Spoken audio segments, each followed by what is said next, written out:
So hello guys, I am Manish and welcome to our YouTube channel Coding Wizards.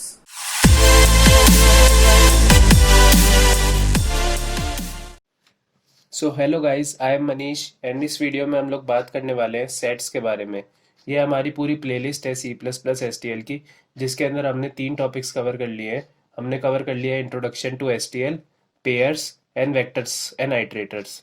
इस video में हम लोग set के बारे में जानने वाले हैं, जो कि एक एस टी एल कंटेनर है, और हम उसके टाइप्स के बारे में जानने वाले हैं। अब सबसे पहले हम लोग बात करते हैं कि सेट होता क्या है। सेट बेसिकली एक लीनियर कंटेनर होता है एस टी एल का, जिसका एक रूल होता है कि वो एलिमेंट्स को यूनिक और सॉर्टेड फैशन में स्टोर करता है। Unique and sorted fashion. अब हम इसका मतलब समझते हैं होता क्या है। तो उससे पहले हम देखते हैं कि अगर हमें सेट को यूज़ करना है तो हमें एक हेडर फाइल इंक्लूड करनी पड़ेगी, हैश इंक्लूड सेट, जिसके अंदर इसकी डेफिनेशंस इंक्लूडेड होंगी। और जैसा कि मैंने आपको पिछली वीडियोस में भी बताया था कि हम लोग hash include bits slash S T D C plus plus dot H भी यूज़ कर सकते हैं। ये हेडर फाइल डेफिनेशंस है, और मैं आपको प्रेफर करूँगा कि यही हेडर फाइल हर प्रोग्राम में यूज़ कीजिए, ताकि आपको हर बार अलग अलग हेडर फाइल्स को इंक्लूड ना करना पड़े। अब सबसे पहले हम देखेंगे सेट को डिफ़ाइन कैसे करते हैं। तो सेट को डिफ़ाइन करने का एक जनरल फॉर्मेट होता है, जिसके अंदर हम लोग लिखते हैं सबसे पहले सेट कीवर्ड। उसके अंदर हम लोग ऐसे वाले ब्रैकेट्स लगाते हैं, एंगुलर ब्रैकेट्स, और जिसके अंदर हम लोग लिखते हैं डेटा टाइप, कि वो किस तरह के डेटा को स्टोर करने वाला है, इंटीजर है, फ्लोट है, स्ट्रिंग है। और फिर हम लोग उसके बाद लिखते हैं सेट नेम। तो ये हमारा हो जाता है general syntax. General syntax to store to initialise a set. और हमने इसका एक एग्जांपल यहाँ पे दिखा रखा है, जिसके अंदर हम लोगों ने यहाँ पे लिख रखा है कि सेट, उसके बाद हमने एंगुलर ब्रैकेट्स में लिखा है इंट, और उसके बाद हम लोगों ने लिखा है एस टी, जो कि है हमारा सेट का नाम। तो इस तरह से हमारा एक सेट इनिशियलाइज हो चुका है। अब हम वापस से हमारे इस पॉइंट पे आते हैं, यूनिक और सॉर्टेड फैशन वाले पॉइंट पे। तो अगर हमें सेट में वैल्यूज़ को इंसर्ट कराना हो तो हम लोग इंसर्ट कराते हैं यूजिंग इंसर्ट फंक्शन। हम लोग लिखते हैं सेट का नाम एस टी डॉट इंसर्ट, और ब्रैकेट में वो वैल्यू जो हमें स्टोर करानी है। तो यहाँ पे इंटीजर्स का सेट है, और लेट सपोज मुझे वैल्यू 2 स्टोर करानी है। तो जैसे ही मैं ये ऑपरेशन करूँगा, हमारे सेट में वैल्यू स्टोर हो जाएगी 2।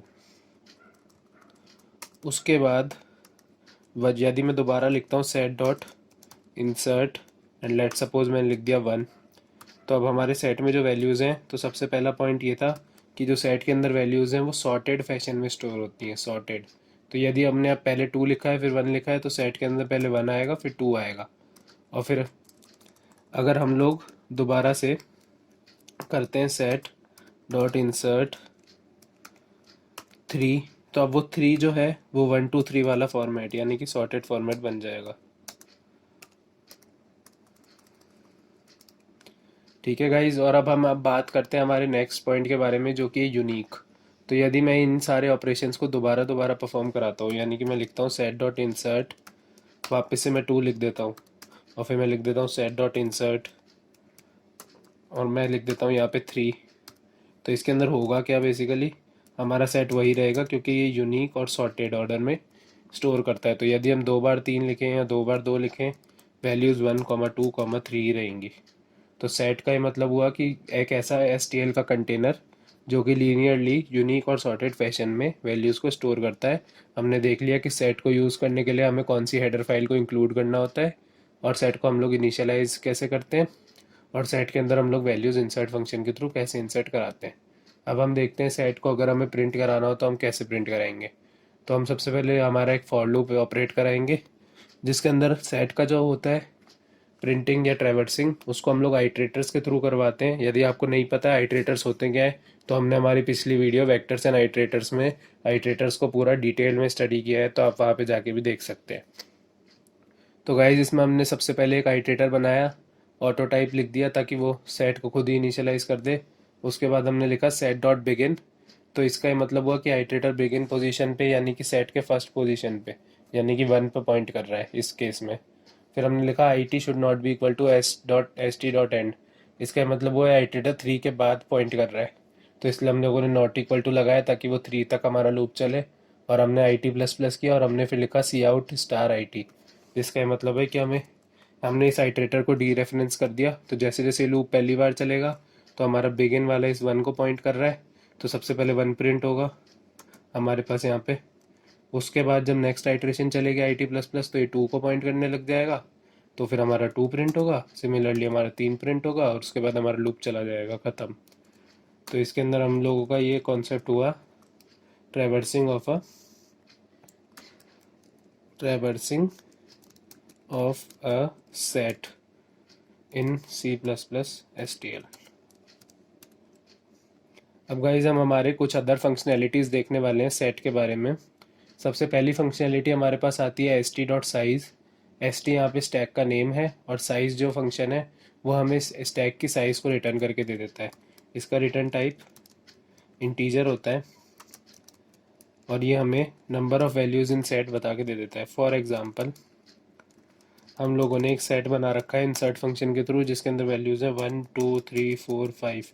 तो अगर हम लिखते हैं और इसका नाम हम लेट सपोज मान लेते हैं, नेम है हमारे पास STT। तो जब हम लोग इसका STT.size लिखेंगे तो हमारे पास वो वैल्यूज़ रिटर्न कर देगा नंबर ऑफ़ एलिमेंट्स, जो कि यहाँ पे है 5 इंटीजर वैल्यू। तो ये साइज़ बताने का काम आता है, जनरल सा ऑपरेशन है स्टैक के ऊपर।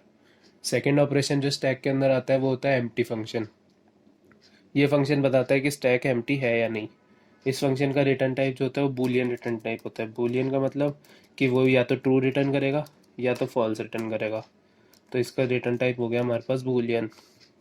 इसके अंदर भी सेम ही एग्जांपल है कि जैसे हम लोगों ने एक STT बना रखा है, अगर वो खाली है तो हम लोग लिखेंगे STT.empty।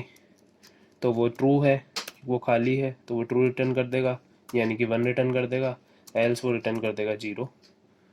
तो बस ये stack.empty भी नॉर्मल सा एक फंक्शन है। नेक्स्ट हमारे पास फंक्शन है फाइंड फंक्शन इन वो सेट। इसके अंदर क्या होता है कि हम लोग लिख देते हैं सेट नेम डॉट फाइंड और ब्रैकेट में लिख देते हैं वो वैल्यू जो हमें फाइंड करनी है। फॉर एग्जांपल यहाँ पे हमारे पास एक सेट है ST जिस पर हम लोगों ने फाइंड फंक्शन ऑपरेट कराया और वैल्यू जो हमें फाइंड करनी है वो हमारे पास है 2। तो ये पूरे स्टैक में ढूंढेगा कि 2 सबसे पहले कहाँ पे आ रहा है। जहाँ पे 2 आएगा ये उस पोजीशन का आइट्रेटर रिटर्न करके दे देगा, इसलिए इसको हमने एक आइट्रेटर में इक्वल करा है ताकि उस पोजीशन का हमें आइट्रेटर मिल जाए। तो इसका कैरेक्टरिस्टिक क्या हुआ, find function of set always returns the iterator to that position. ठीक है गाइस। अब नेक्स्ट फंक्शन हम लोग जो जानने वाले हैं वो हमारा है set dot erase function. Erase function basically किसी एलिमेंट को सेट में से इरेज करने का काम आता है। एलिमेंट हमारा बिगिन में हो, एंड में हो या किसी भी पोजीशन पे हो हम लोग इरेज कर सकते हैं। बस कंडीशन ये है कि हमें आइट्रेटर जो होता है टू डैट पोजीशन वो हमें पता होना चाहिए उसका। हम यहाँ पे ST.erase और ब्रैकेट में हम उस पोजीशन का आइट्रेटर लिख देते हैं और वो हमारा चला जाता है। फॉर एग्जांपल अगर हम इसी क्वेश्चन की बात करें जहाँ पे हमारे पास एक सेट है STT जिसके अंदर वैल्यूज़ है 1 2 3 4 5 और हमें इसमें से डिलीट करना है 2, तो हम लोग क्या लिखेंगे, हम लोग लिखेंगे ST.erase। अब हम पोजीशन कैसे लाएंगे, हम लोग लिखेंगे ST.begin सबसे पहले जो कि 1 को पॉइंट कर रहा होगा, उसमें हम लोग कर देंगे +1 तो वो 2 पे चला जाएगा और 2 पोजीशन को डिलीट कर देगा। सिमिलरली अगर हमें इरेज करना हो, इरेज इन अ रेंज, तो हम लोग इस फंक्शन के अंदर एक रेंज भी दे सकते हैं आइट्रेटर्स की। जैसे कि हमने लिख दिया यहाँ पे आइट्रेटर 1 जो कि हमारा इनिशियल है और आइट्रेटर 2 जो कि हमारा फाइनल है। तो इसमें होगा क्या, इस रेंज के बीच में एलिमेंट्स डिलीट हो जाएंगे पर जो एंडिंग आइट्रेटर है ना, यानी कि आइट्रेटर 2, तो ending iterator is not inclusive, मतलब कि उस पोजीशन को वो डिलीट नहीं करेगा, उसके पहले तक को कर देगा, यानी कि वो पोजीशन इंक्लूसिव हो जाएगी। नेक्स्ट फंक्शन जो हम देखने वाले हैं वो बहुत बेसिक फंक्शन है काउंट फंक्शन, जो कि कई बार फाइंड फंक्शन का रिप्लेसमेंट भी होता है। इस फंक्शन में जो हम पैरामीटर देते हैं यहाँ पे जैसे कि हमने 4 दिया है, तो ये काउंट करने फंक्शन क्या करेगा, ये बता देगा कि सेट में वो है कि नहीं। अगर 4 सेट में प्रेजेंट है तो ये रिटर्न कर देगा 1, एल्स ये रिटर्न कर देगा 0। तो इस फंक्शन से भी अगर हमें किसी चीज़ को पता लगाना हो तो हम लोग काउंट फंक्शन में भी वैल्यू लिख के देख सकते हैं कि 1 आ रहा है कि 0 आ रहा है। तो ये गाइस ये सारे फंक्शंस थे हमारे पास सेट के। अब हम सेट के नेक्स्ट टाइप्स पे जाने वाले हैं जो कि है मल्टी सेट और अनऑर्डर्ड सेट। तो गाइज अब हम लोगों ने सेट डिस्कस कर लिया है। अब हम सेट का नेक्स्ट पार्ट जो कि वो मल्टी सेट है वो डिस्कस करने वाले हैं। तो सबसे पहले हम लोग देखेंगे कि मल्टी सेट को आखिर डिक्लेयर कैसे करते हैं। इसका एक जनरल सिंटैक्स है। इसमें हम सबसे पहले कीवर्ड लिखते हैं मल्टी सेट, उसके बाद हम लोग एंगुलर ब्रैकेट्स में लिखते हैं उसके अंदर का डेटा टाइप, और फिर उसके बाद हम लोग लिखते हैं मल्टी सेट का नाम। सिमिलर है इस सेट से, बस हमें मल्टी कीवर्ड यूज़ करना पड़ता है। तो इसका जनरल सिंटैक्स हो गया, जनरल सिंटैक्स बराबर मल्टी सेट, फिर एंगुलर ब्रैकेट्स में डेटा टाइप जो कि आपको सेट का देना है, और उसके बाद सेट नेम। ठीक है गाइज, अब हम लोग बात करते हैं कि मल्टी सेट होता क्या है। तो मल्टी सेट होता है जो सेट से सिमिलर ही होता है, बस इसमें सेट की एक फंक्शनैलिटीज़ नहीं होती कि सॉर्टेड फैशन में तो सारे वैल्यूज़ को स्टोर करता है, पर इसमें हम लोग मल्टीपल वैल्यूज़ भी स्टोर कर सकते हैं। माने कि हमने सेट में क्या देखा था कि सेट जो होता है वो सॉर्टेड फैशन में भी स्टोर करता है और यूनिक वैल्यूज़ को स्टोर करता है, पर इसके अंदर मल्टीपल वैल्यूज़ को भी स्टोर करा सकते हैं, पर वो वैल्यूज़ सॉर्टेड होंगी। फॉर एग्जांपल हमने यहाँ पे इंसर्ट फंक्शन यूज़ किया है जो कि वही है, फंक्शन सिमिलर है स्टैक से। इसके अंदर हम लोगों ने पहला ऑपरेशन किया तो 1 आ गया हमारे पास सेट के अंदर, ठीक है। फिर इसके बाद हम लोग है ना सेकंड ऑपरेशन करेंगे तो सेट के अंदर हमारे पास क्या आ गया, 1, 2। और फिर हम लोग थर्ड ऑपरेशन करेंगे तो अब आपके पास 1, 2 ही नहीं रहेगा, अब आपके पास 1, 2, 2 हो जाएगा, यानी कि मल्टीपल वैल्यूज़ भी स्टोर हो जाएंगी। सिमिलरली अगली बार में हम देखेंगे तो फिर से हम लोगों ने 2 इंसर्ट करा दिया है, तो हो जाएगा 1, 2, 2, 2, 3 2 आ जाएंगे। फिर अगली बार हम लोगों ने 3 इंसर्ट कराया है तो आ जाएगा 1, 2, 2, 2, 3।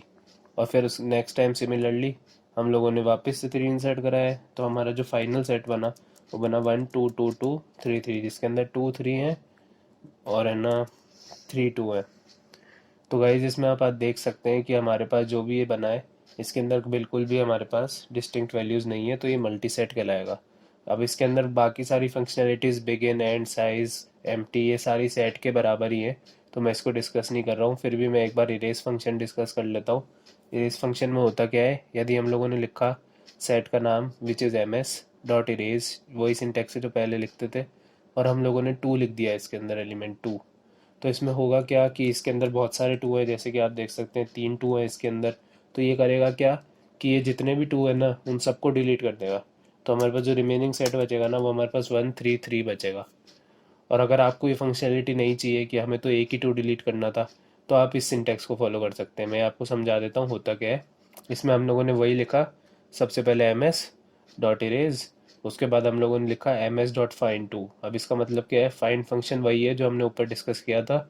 ये क्या करेगा, जो भी पहला 2 है ना इसके अंदर उसका आइट्रेटर हमें रिटर्न कर देगा ये फंक्शन, और हम लोग यही आइट्रेटर इस एम एस डॉट इरेज में डाल देंगे, तो हमारे पास क्या होगा, सिर्फ वही चीज़ हमारे पास स्टोर होगी।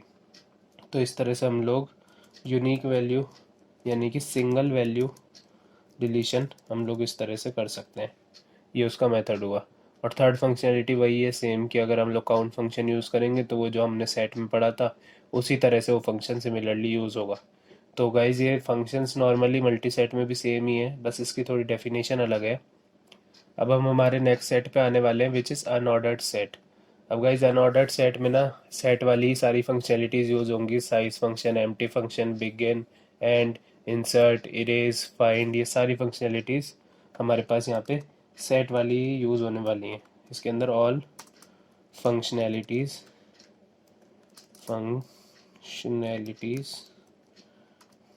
Are similar with the set. बस गाइज इसमें है ना फ़र्क क्या पड़ता है हमारे को, कि हम लोग इसको डिफाइन करते वक्त लिखते हैं अनऑर्डर्ड सेट इंट, और फिर वही सेट का नाम, ये कीवर्ड अलग हो जाता है। और अनऑर्डर्ड सेट का मैं आपको मतलब बता देता हूँ थोड़ा सा।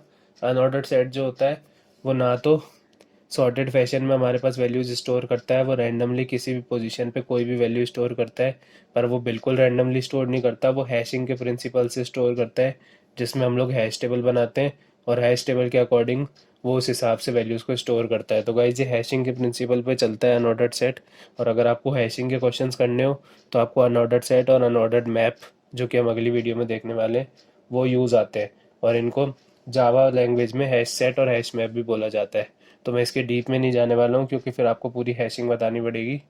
तो गाइज ये वीडियो का लास्ट कंटेनर था हमारे पास। इस वीडियो में हमने देखा set, multi set and unordered set, और इतना ही मेरे हिसाब से रिक्वायर्ड होता है प्रोग्रामिंग और कॉम्पिटिटिव प्रोग्रामिंग के लिए, और इसमें काफ़ी सारे फंक्शंस होते हैं पर वो जनरली यूज़ नहीं आते। तो गाइस इस वीडियो में सिर्फ इतना ही, तब तक के लिए गुड बाय। अगर आपको ये वीडियो अच्छी लगी हो तो इस वीडियो को लाइक कीजिए, इन्फॉर्मेटिव लगी हो तो अपने फ्रेंड्स के साथ ज़्यादा से ज़्यादा शेयर कीजिए और हमारे चैनल कोडिंग विजार्ड्स को सब्सक्राइब कीजिए। तब तक के लिए मिलते हैं नेक्स्ट वीडियो में।